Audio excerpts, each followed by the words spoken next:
Welcome to Bedcrime Stories podcast. I'm your host, T. To my loyal bedcrimers, hello.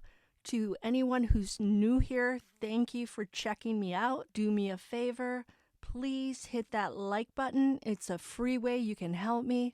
Now let's dig in.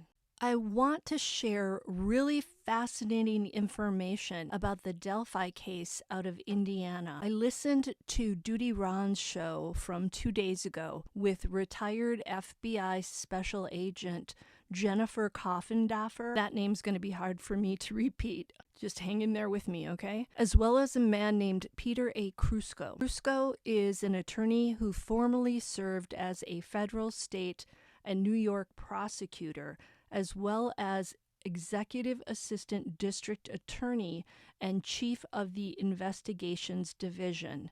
The discussion centered around why the original judge in the case against suspect Richard Allen may have recused himself and why the court documents in the case are currently sealed. Allow me to break it all down for you. Let's start with why Judge Benjamin Diener, who resides over the small Carroll County Courthouse in Delphi, may have recused himself.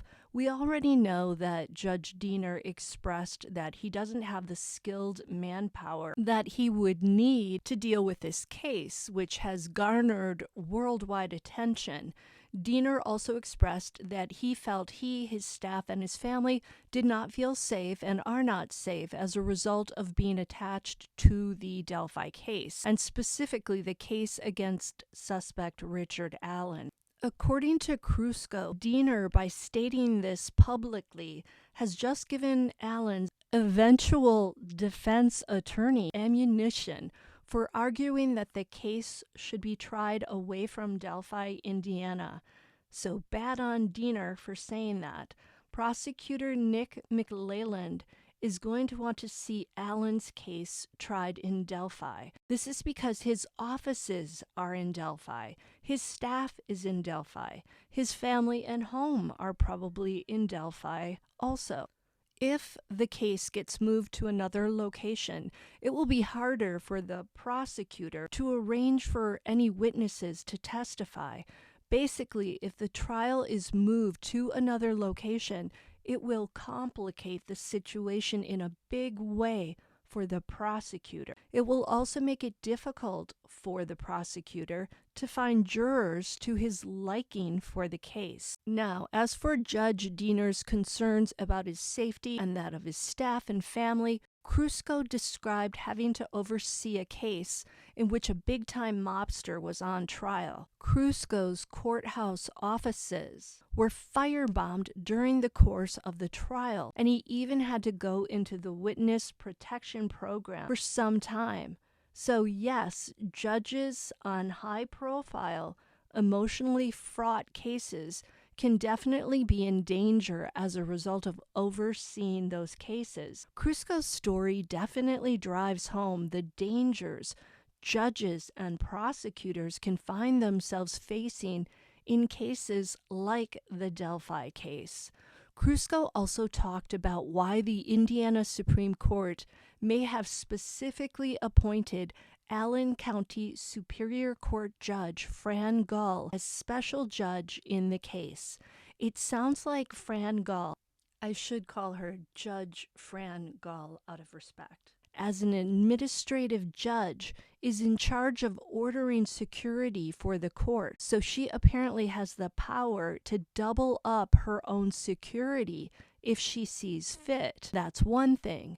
It's also believed that Judge Gull is a tough cookie who has the experience and fortitude to handle this case. Gull was handpicked for the Delphi case because of those qualities and her experience. As to why the court documents related to the case are sealed, Crusco shared 5 compelling reasons why prosecutor Nick McLeland may have asked for that extraordinary sealing. Per Crusco, a judge might seal these documents because 1, an informant was involved, and that informant's safety would be at risk if the defendant, in this case Richard Allen, knew about the informant. This is certainly a doozy. Could there be an informant in the Delphi case? Yes. Could it be Kagan Klein? Maybe. 2. The second reason a judge might seal the documents is because of some investigative strategy that law enforcement doesn't want the public to know about right now. 3. The third reason a judge might seal the documents is because law enforcement is still seeking a co-conspirator or co-defendant, and they don't yet have all their ducks in a row or all the goods against that co-conspirator. So law enforcement would not want a co-conspirator to know that he or she may soon be arrested. This is especially important if law enforcement is afraid that this co-conspirator, when he finds out or she finds out about it, that they could head off to another country that doesn't extradite citizens back to the U.S. So this third one makes me wonder if maybe there is a suspected co-conspirator in the Delphi case. Could it be Kagan Klein or his father, Tony Klein? Could it be someone else we've never heard of? No one but law enforcement knows at this point. The fourth reason a judge might seal the court documents is because a third-party witness might still be a little shaky about testifying, and law enforcement needs a little more time to spend with this person and build up his or her confidence. And the fifth and final reason Crusco said a judge might seal court documents is because of a federal request. If a federal prosecutor requests such a sealing, the judge, I guess, has to comply. Crusco also stated that the more information that gets out about the evidence in that probable cause affidavit, the more chances that the jury pool could be tainted. You have to ensure that there are jurors who will not be tainted by what they already know about Libby and Abby's case and about Richard Allen. So this is a very compelling reason to keep the evidence that was laid out in that probable cause document under wraps for the moment. So now I'm back to thinking that the court docs should remain sealed, at least for the next, I don't know how long, but I don't want to see this case jeopardized in any way. My compass always goes back to Libby and Abby and their families. I want what's best for ensuring they get justice and ensuring the case against the person the police believe committed the crime doesn't get blown in any way. Now, when this interview with Coffindaffer and Crusco was done, Delphi suspect Richard Allen hadn't yet written his letter asking for a public defender to be appointed to him. Crusco said that the period during which a suspect like Richard Allen, when he doesn't have legal counsel, this is advantageous to the prosecutor working the case, because the prosecutor may feel that it is inappropriate to share their evidence with the defendant, Richard Allen. They may have it sealed so he can't see it. And once Allen gets himself a lawyer, then the prosecutor can also say that Allen's lawyer is the only one who can see the court document, meaning Allen cannot see the document himself. But Crusco also said that it is very dangerous for Richard Allen not to have a lawyer. And Crusco wasn't saying this from the perspective of Allen needing legal guidance so that he doesn't do something like maybe confess. Rather, it was because any future defense attorney who ends up representing Allen could argue that his client's rights were being violated during this period when he had no access to legal counsel. And this, in turn, could lead to the case being thrown out of court. Richard Allen definitely has a right to a lawyer. He also has a right to have that lawyer by his side at all the upcoming hearings on his case.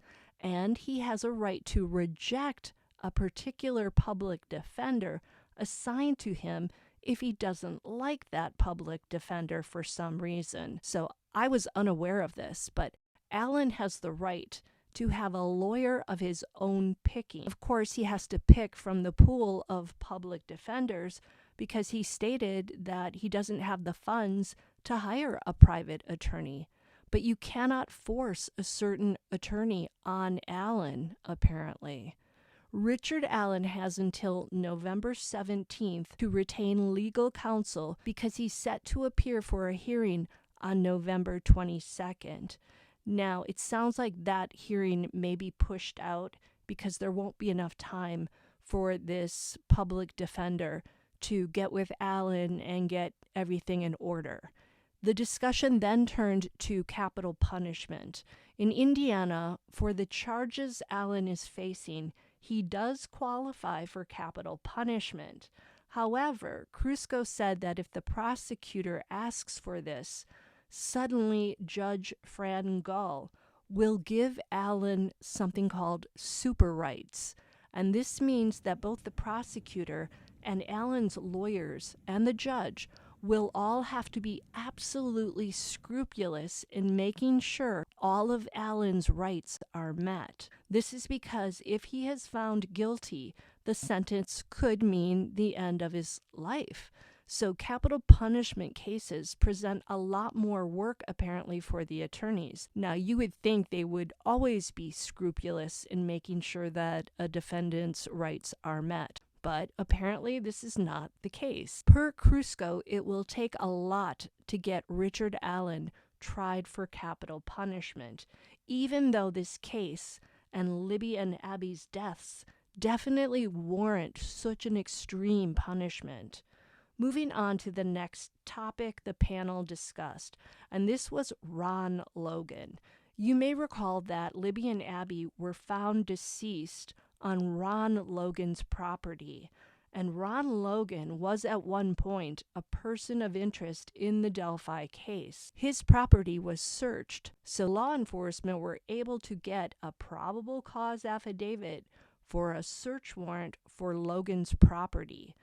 Jenniffer Coffindaffer seems to have done a lot of research on Ron Logan, and she believes he was involved in the Delphi case.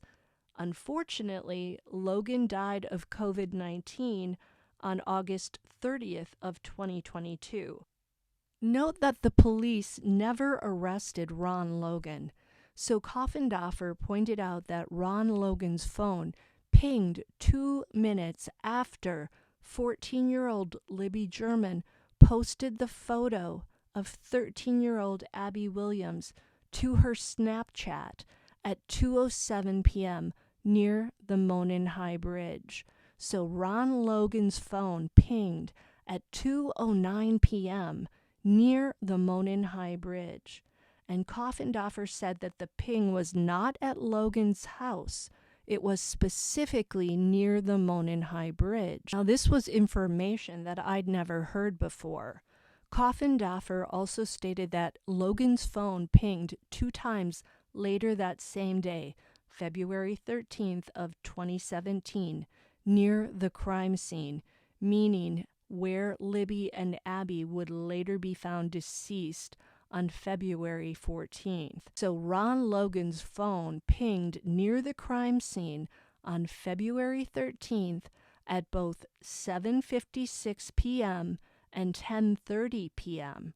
According to Jenniffer Coffindaffer, this information came straight out of the probable cause warrant to search Ron Logan's property that was accidentally leaked to the public due to some sort of clerical error. She also said that it is her belief that Ron Logan was never charged in connection to the crime because of his age. Note that Logan was 77 years old when Libby and Abby died. Coffindaffer, Duty Ron, and a lady who goes by Sleuthy also chatted about the unknown fibers that were found at the crime scene. Richard Allen and his wife had or have, I don't know how many they have right now, but they had 2 cats. Many people, including Sleuthy, think that perhaps those fibers may be cat hair that was linked to Richard Allen's house and or clothing. Note that during the Indiana State Police's press conference announcing Richard Allen's arrest, Superintendent Doug Carter thanked the scientists within the laboratory division of the Indiana State Police. In fact, Carter thanked the labs a second time as well. This strengthens the speculation that some sort of connection was made between evidence found at the crime scene and Richard Allen. So that's my sum up of Duty Ron's really fascinating 1 hour and 40-minute episode, and I'll leave a link to that video in the description. Until the next time on Bed Crime Stories,